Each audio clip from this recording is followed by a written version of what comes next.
Destiny 2 has been in a bit of a rough spot for a while now. Ever since Bungie left Activision back in 2019, it felt like the overall mood towards the game has been slowly souring with no signs of stopping anytime soon. Shadowkeep was the first expansion released post-Activision breakup, and while plenty of players were happy with it on release, I just really wasn't one of them.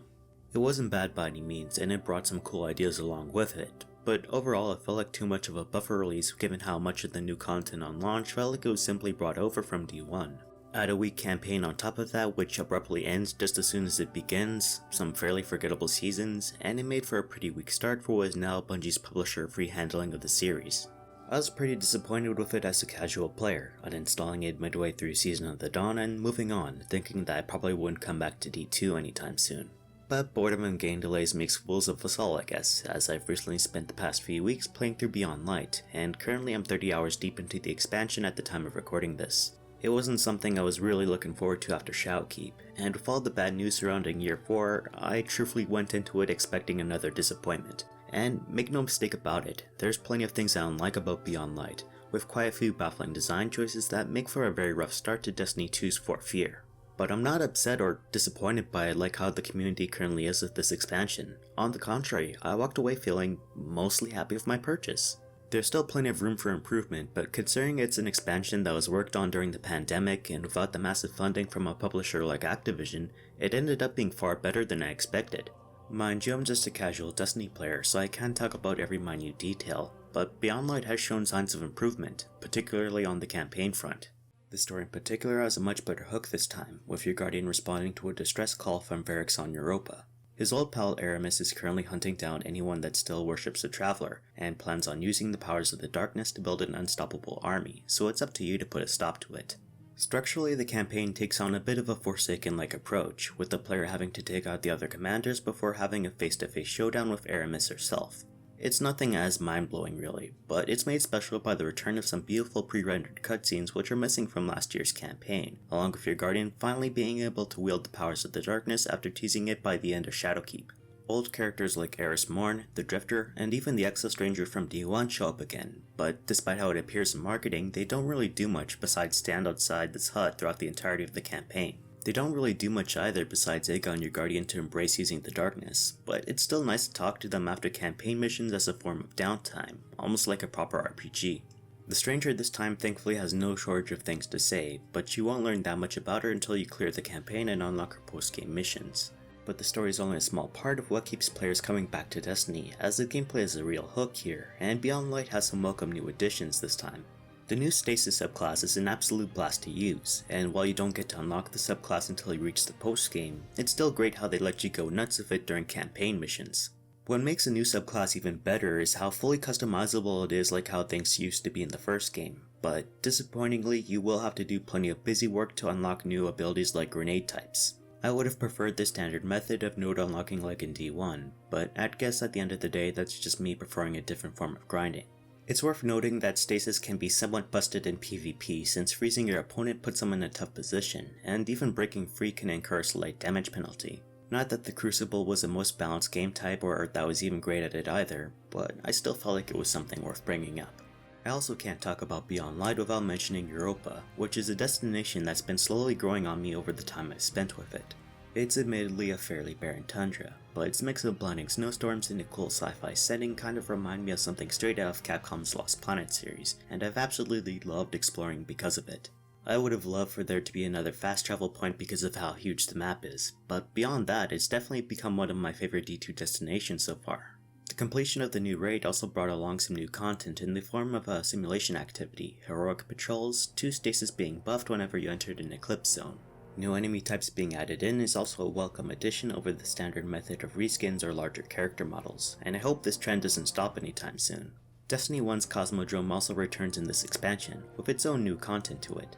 Areas like Lost Sector seem to have been added in, and there's also a new tutorial storyline replacing the Red War campaign.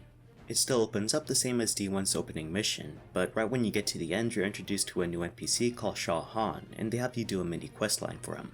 It does a much better job at easing newer players into the game, as it doesn't throw them into the deep end expecting them to sink or swim like what happened last year with Shadowkeep. It holds their hand and guides them through some of the game's mechanics, and while experience is still a better teacher in the long run, this approach is still a step in the right direction. The new storyline isn't terribly long or in-depth, but it does what it sets out to do quite well.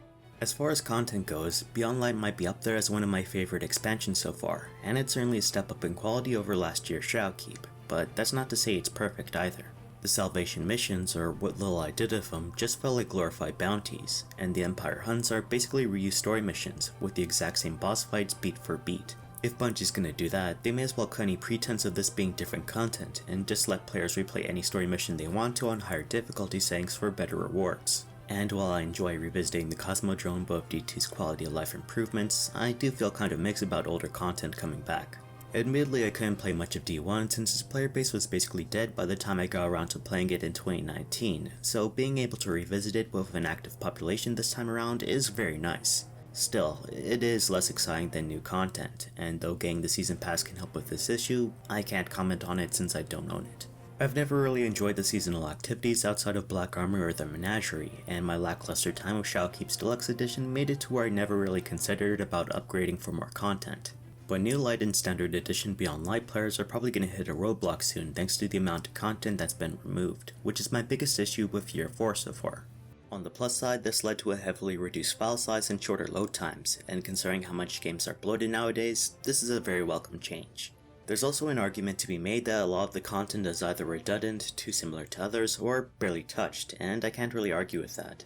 It's not like D2's content was always the greatest, and there's some destinations or modes that, honestly, I've never bothered going back to replay either. Still, it kind of sucks as someone that paid full price for vanilla D2 at launch, including Forsaken's annual pass, that the content I paid for is basically vaulted and probably not coming back anytime soon. There's far less in terms of variety for the Strike playlist, and I'd imagine if you're a free-to-play player, there's even less stuff to do now than there was last year. More content of course will be added down the road as part of Bungie's drift feed approach, but only one original strike when Shadowkeep had 2 at launch. I'm sure New Lights are gonna get sick of grinding for strikes real soon. The bigger problem I have with sunsetting though is how it impacts guns, as at launch there really wasn't a ton of new stuff to play around with, which really sucks. If you're going to level cap guns like my precious Breakneck, you better give me enough new stuff to work with, but right now non-season pass owners will just have to wait and see how Bungie responds to the loot problem. The main reason I used those guns was because of how much fun they were to use, and the other ones just really weren't as interesting in comparison. You could still use your old guns in PvP, but it still sucks knowing that they're basically redundant and you'll be gimping yourself using them in practically any other activity in the game. I figured this was just a means of getting casual players to regrind for older new stuff each year, but that doesn't really seem to be the case either.